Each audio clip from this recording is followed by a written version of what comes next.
surgiu aqui no nosso bate-papo foi a questão do parto domiciliar, né? Eu queria que a Rose comentasse um pouquinho como é que funciona, né? A questão se ele é seguro, principalmente, quais são os riscos, quais são os critérios na hora de vocês analisar. Acho que eu imagino que vocês analisam a gestante, né? Pegam o pré-natal dela, né? Para verificar como é que tá a situação dela, né? Como é que funciona essa parte assim, de triagem, digamos? Primeiramente é importante lembrar, né, que toda a humanidade antes de nós nasceu em casa, né? Ou até nas cavernas, né? Eu nasci em casa. A minha avó teve 12 e nasceu em casa. E talvez várias histórias aqui não sejam tão diferentes, né? Só que hoje, né, a gente entende que depois da Segunda Guerra Mundial houve a institucionalização do parto, que era o objetivo reduzir a mortalidade materna, que é um dos 8 desafios do milênio para 2015 e que infelizmente o Brasil não vai conseguir atingir, a diminuição da mortalidade materna. O parto domiciliar é tão seguro quanto institucional, mas tem critérios realmente, não é critério de seleção, mas é um critério de risco. Então, a mulher que deseja ter um parto domiciliar planejado, né, a gente tem que lembrar que tem que ser planejado, primeiramente ela tem que estar realizando o pré-natal, ou com o médico, com o enfermeiro, na rede pública, né, tem que estar realizando o pré-natal. Segundo, tem que ser um pré-natal de risco habitual, porque não existe nada sem risco. Até para a gente atravessar uma rua, a gente corre risco. Então, pré-natal de risco habitual. Segundo, que essa gestante tem que ter uma família que apoie nessa decisão de ter o parto no domicílio. Quem vai realizar o parto domiciliar tem que estar com os exames em dia. Não pode ter doenças, por exemplo, como pressão alta, diabetes. Não quer dizer que quem tem pressão alta não possa ter parto, só que precisa estar num local onde possa atender se houver alguma necessidade ou alguma intercorrência. Quanto aos riscos, se a mulher me perguntar, eu vou correr risco de ter o parto domiciliar, é o mesmo risco de uma instituição. Por exemplo, um temido das mulheres, um risco de descolar a placenta, tem risco? Tem. Se ela estiver em casa, também tem. Assim como uma mulher que mora no interior onde não tem maternidade, como nossos municípios ao redor, que vem para Joinville, acontece uma intercorrência, elas vão ter que ser transferidas. E a mesma coisa quando está no domicílio. A enfermeira obstetra tem condições de estar acompanhando o pré-natal. E o bebê começa a avisar se tem alguma coisa errada acontecendo. E tem que ser transferida.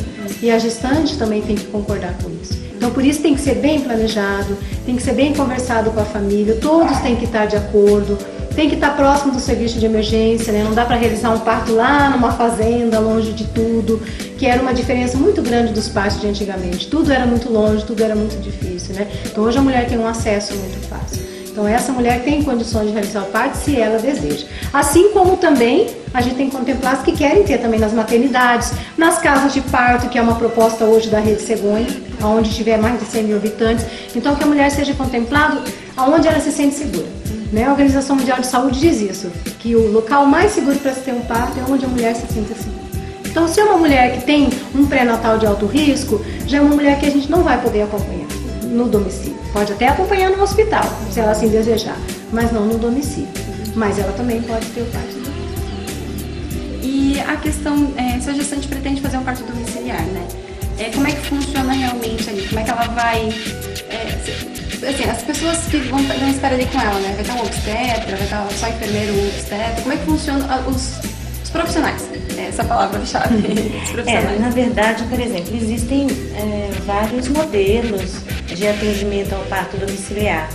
Existem equipes que são mistas, né? Onde você tem equipe médico e doulas, enfermeiras e doulas, grupos de enfermeiras obstetras, né? E também a gente já sabe que tem outros profissionais que também podem estar presentes. Por exemplo, uma enfermeira de UTI neonatal, né? Que tem o foco no bebê, ou um pediatra também. Então, assim, existem vários modelos. O nosso modelo, né, o nosso atendimento em parto domiciliar é composto de enfermeiras obstetras.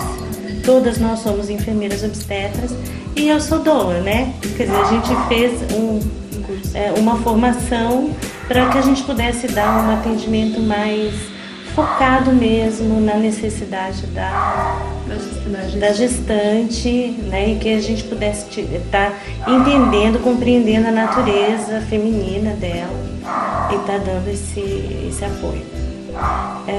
Mas a gente não precisa levar, por exemplo, o anestesista, né? O anestesista, ele está no hospital, na maternidade, e será acionado caso haja necessidade, no caso de uma transferência dessa mulher, como disse a Rose, se houver. E como é que vocês percebem, desculpa, mas como é que vocês percebem que tem uma emergência, assim? Ah, não, essa pessoa a gente vai precisar levar para o hospital.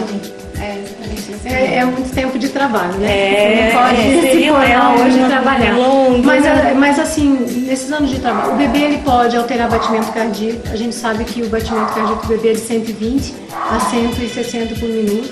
Então esse controle é feito a cada hora, a cada meia hora. Então ele tem que manter esse ritmo. Primeiro, eu falo que quem manda no trabalho de parto, assim, é o bebê, porque ele mostra que tem algum sinal, algum sangramento anormal, alguma contração que não está passando, que não melhora. Muitas vezes a mãe está com uma dilatação bem avançada, completa, 9 centímetros, como o pessoal fala, né? E esse bebê não desce, pode ser que não se posicionou adequadamente, né?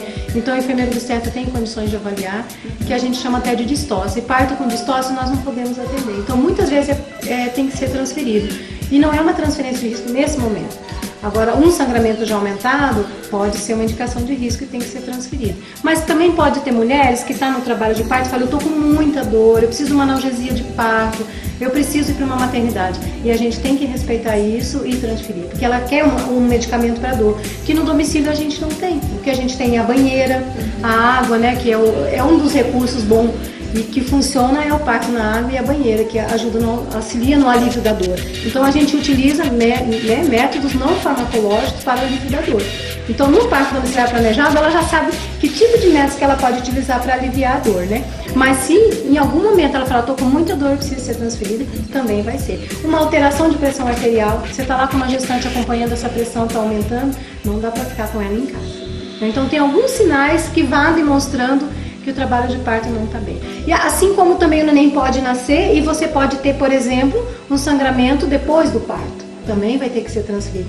Ou o bebê também pode nascer com algum desconforto respiratório e não se adaptar no tempo que é necessário dele se adaptar ali logo após o nascimento. Então, vários sinais que você vai percebendo. Então, cada estágio do parto pode apresentar algum sinal. Então, a enfermeira obstetra tem que ter conhecimento, tem que estar sempre estudando.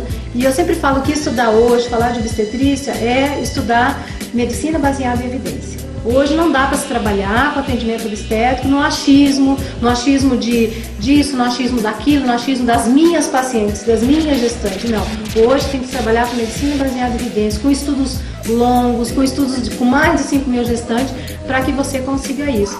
Veja bem, nós temos hoje no Brasil, o ano passado deu 52% cesariana. E a Organização Mundial de Saúde preconiza que seja em torno de 15%, né, a taxa de cesariana para um país que seja seguro. Então nós temos um país de primeiro mundo que a taxa cesariana fica abaixo de 2 dígitos, fica em 9, em 10. Né? Então o que está acontecendo no Brasil? Que a gente ainda está repetindo esse modelo, né, do alto índice de cesariana. E no setor privado chega a passar de 90%.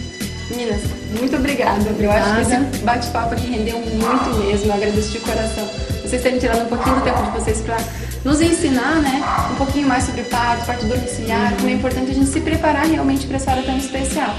E você que não acompanhou as outras entrevistas, acesse o nosso site, mamãecia.com.br, que lá vai ter todas as entrevistas disponíveis para você assistir. Até o próximo programa.